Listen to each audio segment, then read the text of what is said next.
Avez-vous déjà entendu parler des CBDC? Alors c'est quoi les CBDC? Ce sont les Central Bank Digital Coins, autrement dit ce sont les actifs digitaux issus par des banques centrales.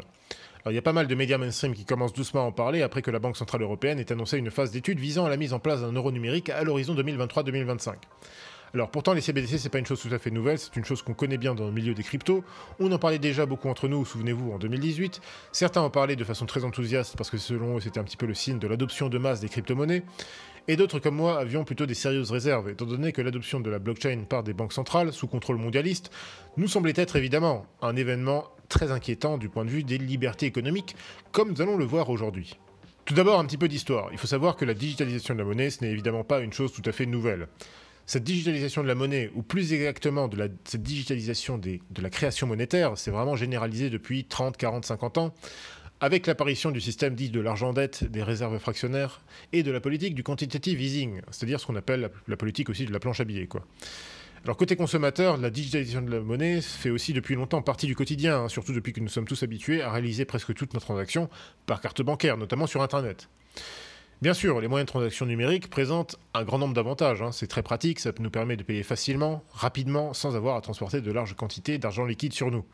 Mais ça pose aussi pas mal de menaces et de problèmes vis-à-vis de la confidentialité et de la souveraineté économique des individus, puisque ce sont des transactions faciles à surveiller, très centralisées, que ce soit par votre banque commerciale, que ce soit par les chambres de compensation, que ce soit par l'État ou par la Banque Centrale Européenne.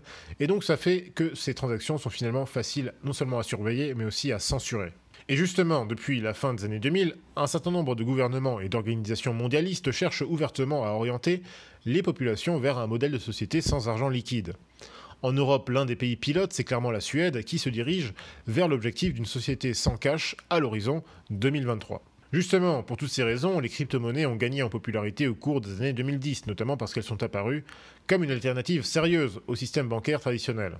En effet, les cryptos permettent de réaliser des transactions numériques. Mais elles ont l'avantage de pouvoir échapper théoriquement, je dis bien théoriquement, échapper au contrôle d'une entité centrale, en particulier d'une entité bancaire étatique ou privée. Dans la réalité, c'est un peu plus compliqué, mais ça, on va y revenir un peu plus tard. Alors, dès la fin des années 2010, justement, un certain nombre de cadres d'institutions internationales, telles que le FMI ou de banques centrales, ont perçu l'intérêt de la technologie blockchain, non seulement en matière de création monétaire, mais également et surtout en matière de transparence, entre guillemets, c'est-à-dire en réalité en matière de contrôle et de surveillance de toutes les transactions financières réalisées au sein des populations. Alors là encore un petit peu d'histoire. Il faut savoir que la NSA a elle-même joué un grand rôle dans le développement des premières blockchains. Le célèbre cryptographe David Schwartz, pour ceux qui ne le connaissent pas, c'est l'un des principaux développeurs du XRP Ledger, donc l'une des principales blockchains aujourd'hui. David Schwartz a ainsi publié un brevet pour un système blockchain en 1991, c'est-à-dire il y a très longtemps, et à une époque où justement il travaillait pour la NSA. D'ailleurs, il existe une théorie du complot qui circule depuis longtemps dans le milieu des cryptos. Selon cette théorie, la NSA serait elle-même directement à l'origine du Bitcoin, ou même à l'origine de la technologie blockchain. Et Satoshi Nakamoto serait donc simplement le pseudonyme d'un agent de la NSA. Certains même affirment que David Schwartz serait le vrai Satoshi Nakamoto. Alors toutes ces théories de complot ne sont pas si délirantes que ça en fait, puisque la NSA a effectivement publié en 1997 un autre document intitulé « La cryptographie de l'argent liquide électronique et anonyme ». Donc en clair, les gouvernements mondialistes et leurs agences d'État n'ignorent évidemment rien de la technologie blockchain et surtout du potentiel de l'argent numérique. Sans surprise, la Chine communiste a été l'un des premiers pays à officiellement lancer un CBDC qui s'appelle le Yuan Digital. Lorsqu'elle était directrice du FMI, Christine Lagarde a régulièrement montré son intérêt profond pour les crypto-monnaies et pour la technologie blockchain. Et bien justement, comme vous le savez, depuis 2019, Christine Lagarde est devenue la présidente de la Banque Centrale Européenne. Ce n'est donc pas un hasard que depuis son arrivée à la tête de l'institution bancaire européenne, cette mondialiste notoire ait immédiatement participé à l'agenda visant à la mise en place de l'euro numérique. Et en effet, sur le site de la Banque Centrale Européenne, dans le cadre du lancement du projet d'euro numérique, Christine Lagarde présente les avantages, selon elle, de l'euro numérique. Je cite « Un euro numérique garantirait que les habitants de la zone euro puissent bénéficier d'un moyen de paiement gratuit, simple, universellement accepté, sans risque et inspirant confiance. » Se voulant rassurante, toujours dans le même document, Christine Lagarde explique également la chose suivante. « Un euro numérique existerait parallèlement aux espèces sans les remplacer. L'eurosystème veillera à ce que vous disposiez toujours de billets et de pièces dans l'ensemble de la zone euro. Le respect de la vie privée serait une priorité essentielle si l'on veut qu'un euro numérique puisse contribuer au maintien de la confiance dans les paiements à l'ère numérique. » Fin de citation. De plus, Christine Lagarde explique, toujours dans le même document, que tout ceci n'est encore que de l'ordre du projet. Mais elle dit aussi, ça c'est très important, que les institutions européennes, je cite, se préparent à cette possibilité. C'est pourquoi une phase d'étude sera lancée en octobre 2021, le mois prochain, et durera 2 ans et visera à déterminer, là encore je cite, à déterminer la conception de l'euro numérique, aux canaux par lesquels il pourrait être distribué aux commerçants et aux particuliers, ainsi qu'à ses effets sur le marché et aux modifications qu'il faudra peut-être apporter à la législation européenne. Au terme de cette phase d'étude, nous déciderons d'entamer ou non la mise en place d'un euro numérique. Nous envisagerons et testerons alors plusieurs solutions en collaboration avec les banques et les entreprises qui pourraient fournir la technologie et les services de paiement. Fin de citation. Bon, on ne va pas se le cacher, il nous semble clair que le but réel des institutions eurocratiques, ce ne sera pas simplement d'étudier cette possibilité, mais évidemment de préparer tout simplement l'implémentation effective de l'euro numérique à l'horizon 2025, tout d'abord en conservant le cash traditionnel, puis en restreignant petit à petit son utilisation, tout en habituant les populations à n'utiliser que l'euro numérique. D'ailleurs, dès juillet 2021, c'est-à-dire 3 mois avant le lancement officiel de cette phase des tests, de cette phase d'étude, eh bien figurez-vous que la Banque de France a réalisé avec succès des paiements transfrontaliers avec ce fameux euro numérique. D'autre part, il faut bien avouer que dans de nombreux pays européens, l'usage de l'argent liquide, l'usage du cash, a déjà sensiblement diminué. Un sondage réalisé en France par Panorabank en 2020 démontre que les Français utilisent de moins en moins les paiements liquides et préfèrent utiliser les paiements sans contact, les paiements par carte bancaire ou par virement bancaire. Le confinement que nous avons subi depuis bientôt 2 ans en France, comme ailleurs en Europe ou en Occident, a certainement contribué à accélérer ce phénomène. Nous voyons donc que l'accoutumance des populations aux transactions numériques permettra facilement la transition vers la mise en place d'un euro numérique. La seule difficulté, paradoxalement, en Europe, ça reste les pays où la culture du cash est très importante. Paradoxal parce que c'est justement le cas de l'Allemagne. En Allemagne, les échanges en liquide restent extrêmement fréquents et populaires en comparaison avec d'autres pays d'Europe de l'Ouest. Il faut savoir effectivement qu'en Allemagne, il est encore tout à fait habituel de se payer une voiture neuve ou même un appartement ou une maison en argent liquide, chose qui est devenue totalement et légalement impossible en France, pays dans lequel il existe depuis je crois 2018, un plafond de 1 000 € pour les paiements liquides entre particuliers. Cela dit, la culture allemande évolue elle aussi, il suffira tout simplement d'appliquer une bonne propagande médiatique pour contraindre les Allemands à abandonner leur culture et leur amour de l'argent liquide. D'un autre côté, depuis le déclenchement de la crise sanitaire en 2020, de plus en plus d'Européens comprennent le pouvoir de nuisance de la technostructure européiste et mondialiste, comme le Forum économique mondial.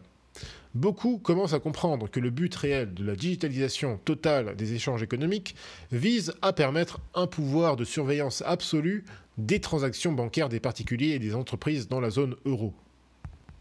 Alors maintenant, examinons un petit peu le but réel de l'euro numérique et des CBDC.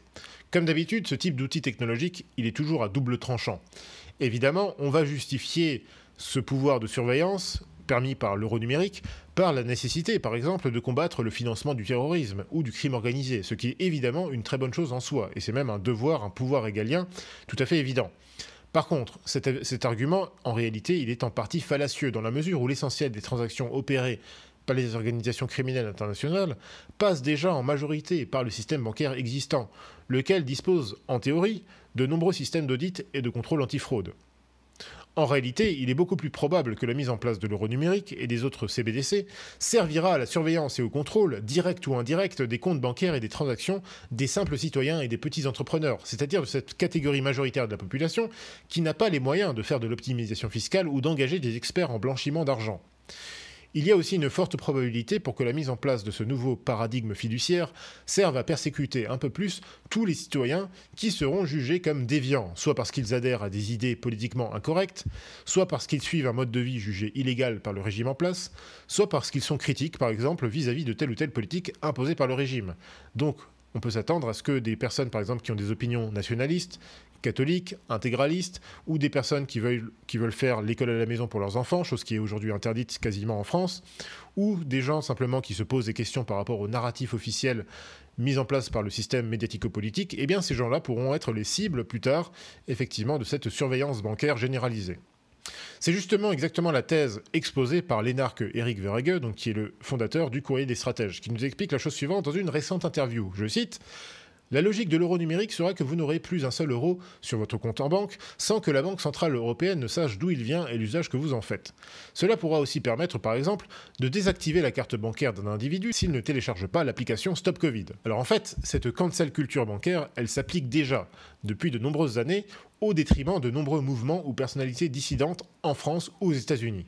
Par exemple, des services financiers numériques ou des services de paiement en ligne tels que Coinbase, PayPal ou Stripe, ou même des banques telles que Bank of America, ont déjà procédé à des clôtures unilatérales de comptes bancaires appartenant à des personnalités ou à des médias de la droite nationaliste américaine. À titre d'exemple, le commentateur politique Nick Fuentes a non seulement été banni des réseaux sociaux tels que Facebook, TikTok, Discord, YouTube, Twitter ou Spotify, mais il a été également banni de services bancaires ou financiers en ligne tels que PayPal, Venmo, Patreon, Airbnb, Shopify, Amazon, Stripe ou encore Coinbase. Sur ce terrain d'ailleurs, le géant PayPal s'est particulièrement montré zélé. Il faut savoir que PayPal a récemment signé un accord avec l'organisation Anti-Defamation League, la fameuse ADL.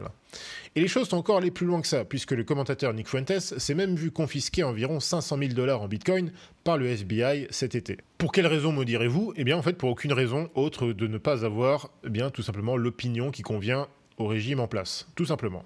Nous voyons donc que la mise en place possible du capitalisme des parties prenantes, ce qu'on appelle également le collectivisme oligarchique mondial, qui consiste en une collaboration étroite entre les gouvernements mondialistes, les GAFAM et les puissances de la finance apatride internationale, vise à persécuter financièrement toute personne jugée comme dissidente. En bref, le citoyen patriote, le citoyen anti-avortement, anti-immigration illégale, ou simplement le simple citoyen critique vis-à-vis des narratifs officiels, sera plus ou moins mis au même rang demain que le terroriste islamiste ou que le narcotrafiquant international, tout simplement. Alors fort heureusement, rassurez-vous, il existe de nombreuses solutions pour échapper à cette tyrannie techno-bancaire qui se met doucement en place. Cependant, il faut se dépêcher, il n'y a plus vraiment de temps à perdre. Beaucoup de gens n'ont pas écouté les avertissements des lanceurs d'alerte ces 10 dernières années. Je vous dis qu'il n'y a plus beaucoup de temps pour se mettre au diapason. Premièrement, et parce que cette tyrannie se sert par définition d'outils numériques, il vous faut commencer à adopter de bonnes pratiques et à vous servir justement de bons outils numériques. C'est pourquoi justement Hazel FinTech propose non seulement des conseils gratuits pour vous aider à utiliser l'Internet de façon plus sûre et confidentielle, mais vous propose également des smartphones spécifiquement paramétrés pour échapper à la surveillance des GAFAM, des hackers et des services de renseignement. Parmi ces solutions, il faut éliminer l'option du Bitcoin et de toute crypto-monnaie dont les transactions sont accessibles à tous sur la blockchain. C'est ce que j'expliquais tout à l'heure. Contrairement à une vieille idée reçue, les transactions du Bitcoin ou en autres crypto-monnaies non privées, ces transactions ne sont pas du tout anonymes, bien au contraire.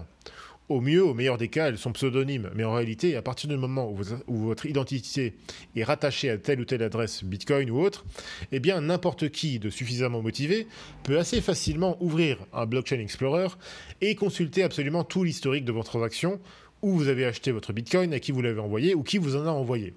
Telle est la nature de la transparence de ce type de blockchain ouverte, qui peut avoir des avantages bien sûr, mais qui a aussi de nombreux inconvénients en matière de confidentialité économique. D'ailleurs, les services de renseignement le savent très bien. Comme l'a récemment déclaré Michael Morrell, qui est l'ancien directeur de la CIA, je le cite, « La technologie utilisée par la blockchain Bitcoin est une véritable aubaine pour la surveillance des transactions. La technologie blockchain est un formidable outil d'analyse permettant au gouvernement d'identifier les activités illégales et d'amener les criminels devant la justice. » Donc c'est pour toutes ces raisons que, personnellement, sur le Hazel FinTech, nous avons toujours été très critiques envers le Bitcoin et d'autres cryptos utilisant des blockchains ouvertes. C'est aussi la raison pour laquelle nous n'acceptons pas les paiements en Bitcoin, ni en Ethereum ou en autre Dogecoin sur notre boutique. Nous acceptons uniquement les paiements en crypto-monnaies réellement privées et anonymes, tels que le Monero ou tels que le Aven. Et c'est aussi pour cela que nous vous conseillons fortement de vous intéresser à ces deux crypto-monnaies en particulier, ainsi qu'à d'autres du même genre, tels que le Oxen, qui est d'ailleurs le stablecoin de la messagerie cryptée Session. Chez Hazel FinTech, nous sommes effectivement convaincus que la demande pour des actifs digitaux privés et anonymes va considérablement augmenter dans les prochaines années. Ceci représente une double opportunité, aussi bien en matière de spéculation financière qu'en matière de protection de la vie privée et de la liberté économique des simples citoyens. Nous avons d'ailleurs une très nette préférence pour le Aven par rapport au Monero. Ces deux crypto-monnaies partagent la même base programmatique au niveau de leur blockchain. Leurs transactions sont donc anonymes et très difficilement traçables par de tierces parties, y compris notamment par des services de renseignement. Cependant, la blockchain Aven intègre des fonctionnalités réellement révolutionnaires que ne possède pas le Monero. En particulier, la blockchain Aven se présente comme un compte bancaire digital offshore.